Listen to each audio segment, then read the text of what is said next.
का ज्वलंत मुद्दा है समलैंगिकता। इस पर चर्चा से सपचते रहे हैं। आज हम बेंगलुरु की ख्यातनाम साहित्यकार भावना ठाकर का एक लेख जो इसी विषय पर केंद्रित है का प्रसारण वर्ल्ड एक्सप्रेस चैनल में कर रहे हैं। ईश्वर की बनाई दुनिया में इंसानी मन में सहस्त्र तृष्णाएं पनपती है।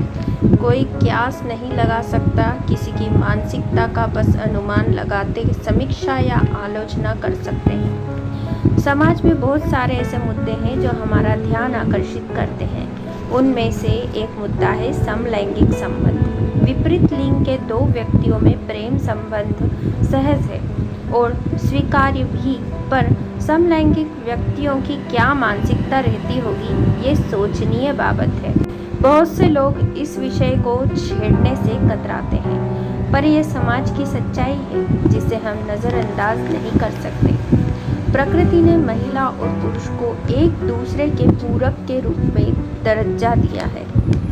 इसलिए विपरीत लिंगों के लोगों का एक दूसरे के प्रति आकर्षित होना सामान्य घटना है, लेकिन आधुनिक होते समाज में ऐसे लोगों की संख्या बढ़ती जा रही है जिन्हें हम समलैंगिकों की श्रेणी में रखते हैं। जिन लोगों को समाज समलैंगिक कहता है, वह विपरीत लिंग के बदले समान लिंग के लोगों के प्रति शारीरिक आकर्षण रखते हैं।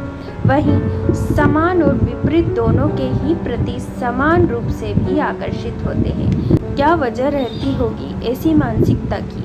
बड़े बड़े समीक्षकों के द्वारा कई तर्क वितर्क होते रहे हैं इस विषय पर। कोई कहता है ये मानसिकता एक बीमारी है, तो कोई कहता है इंसान की अपनी पसंद है। वैसे देखा जाए तो हर इंसान को अपनी पसंद अनुसार जीने का पूरा हक है। सोचना यह है कि हम इस विषय का मूल्यांकन किस आधार पर करते हैं। क्या यह सहज बाबत है? ऐसे संबंधों को मान्यता मिलनी चाहिए या ऐसी मानसिकता का बहिष्कार करना चाहिए? दो मर्दों के बीच ऐसे संबंध वाले को गे का उपनाम दिया जाता है और ऐसे संबंध वाली दो महिलाओं को लेस्बियन कहा जाता है। समलैंगिकों के हक में सुप्रीम कोर्ट ने आईपीसी की धारा 377 की कानूनी वैधता पर मोहर लगा दी है कि अब आपसी सहमति से दो समलैंगिकों के बीच बनाए गए संबंध को आपराधिक कृत्य नहीं माना जाएगा।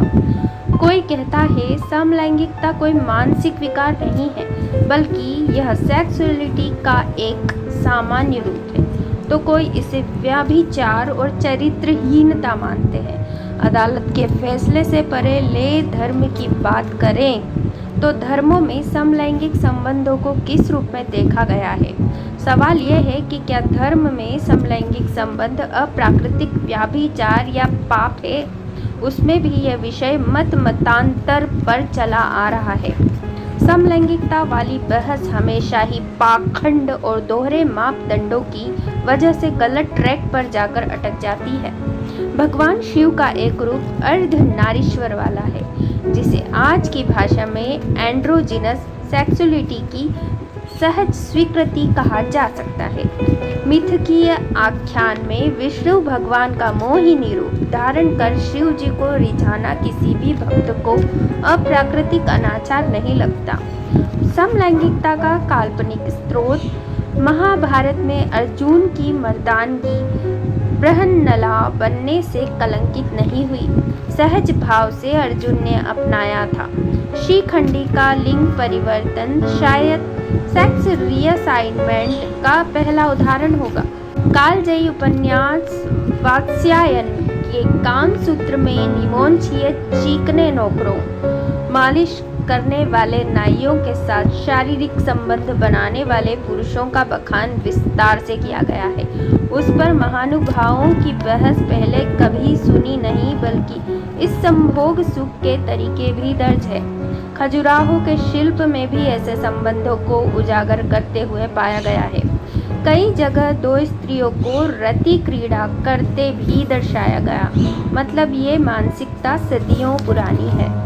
सुप्रसिद्ध साहित्यकार ऑस्कर वाइल्ड से लेकर क्रिस्टोफर इशरवुड तक विलायती अभिजात्य वर्ग के लोग बेड ब्रेकफास्ट एंड वाई की तलाश में मोरक्को से लेकर मलाया तक घूमते रहे हैं। अपनी मानसिकता छुपाते नहीं।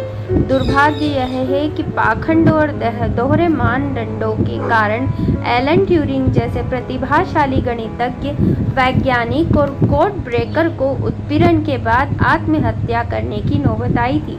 21वीं सदी के पहले चरण में वैज्ञानिक शोध यह बात अकाट्य रूप से प्रमाणित कर चुका है कि समलैंगिकता रोग या मानसिक विकृति नहीं है।